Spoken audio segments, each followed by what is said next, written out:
natin si Ka Jerome Adonis mula sa Kilusang Mayo 1. Lahat ng sangkot!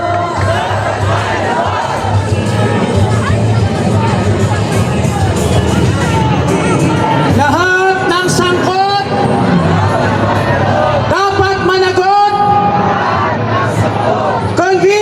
Convict Sara no! Mga kasama, mga kababayan, kung meron man pinaka-interesado na mapanagot si Sara Duterte, kasama po dyan ang mga manggagawang Pilipino. Kami po ay napakababa ng sahod, pero biktima kami ng napakalaking korupsyon ng gobyerno.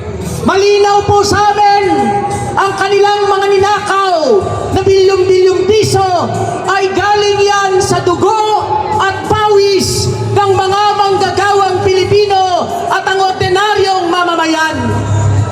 Mga kasama, mga kababayan, kung bakit po may nagaganap na trial ngayon sa Senado, yan ay bunga ng tuloy-tuloy nating pagsisikap, tuloy-tuloy na pag-i-expose, tuloy-tuloy na pangangalagpag at paghahanap ng accountability sa mga ninakaw na pondo sa taong bayan. Kaya habang nagaganap ang paglilitis, huwag ho tayong pakatiwala sa Senado dahil ang mga yan ay doble kara. Alam na natin, napanood na natin sa mahabang panahon. Importante ngayon ang tuloy-tuloy na pagkilos, tuloy-tuloy na pagbabantay ng mga manggagawa at ordinaryong Pilipino na lugmok sa napakatinding kahirapan, napakataas na presyo ng mga pangunahing bilihin. Marami sa atin ay walang trabaho, pero ang mga opisyal ng gobyerno ay nagpipiesta sa pagnanakaw mula sa ating dugo at pawis sa pamamagitan ng pagkolekta ng tax. Mga kasama at mga kababayan, importante din ay paliwanag natin sa ating mga kababayan na hindi lang simple tayong naghahanap ng accountability.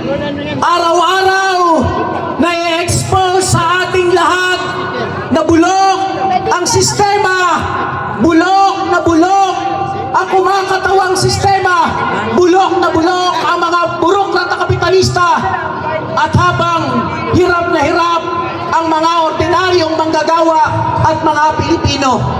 Kaya po, kasama ninyo ang mga manggagawang Pilipino, kasama ninyo kami at ang ordinaryong mamamayan sa pagbabantay at paghahanap ng katarungan, pagpapanagot sa lahat ng korap, lalong-lalo na itong si Sara Duterte na pa-deny pa. Noong nakaraan, ang tapang-tapang ni Sara, handang-handa na daw siya na harapin ang kanyang kaso. Pero narinig niyo ba ang balita? Dadalo ba si Sara sa trial sa Senado ngayong araw? Dadalo ba si Sara? Hindi. Dahil si Sara Duterte ay duwag, bahag ang buntot. Dahil alam niya na guilty siya sa pagnanakaw sa pondo ng taong bayan. Kaya po, tuloy-tuloy tayong manawagan, tuloy-tuloy tayong kumilos para sa katarungan, para sa pagpapanagot, at sa kabilang banda, ilantad natin ang nabubulok na agnas na sistema na malakolonyal at malapyudal na kinakatawan mismo ni Bongbong Marcos at ang kanyang mga alipores. Kaya mga kasama, isigaw natin lahat ng sangkot! Dapat managot! Burokrata kapitalismo! Burokrata kapitalismo! Lahat ng sangkot dapat managot. Napakinggan po natin ang panig ng mga manggagawa. Ngayon naman ay pakinggan po natin ang panig ng ating mga maralita. Kaya pakinggan po na. Mga kababayan, naiinitan ba kayo?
harapin niya ang kanyang kasalanan dahil naniniwala tayo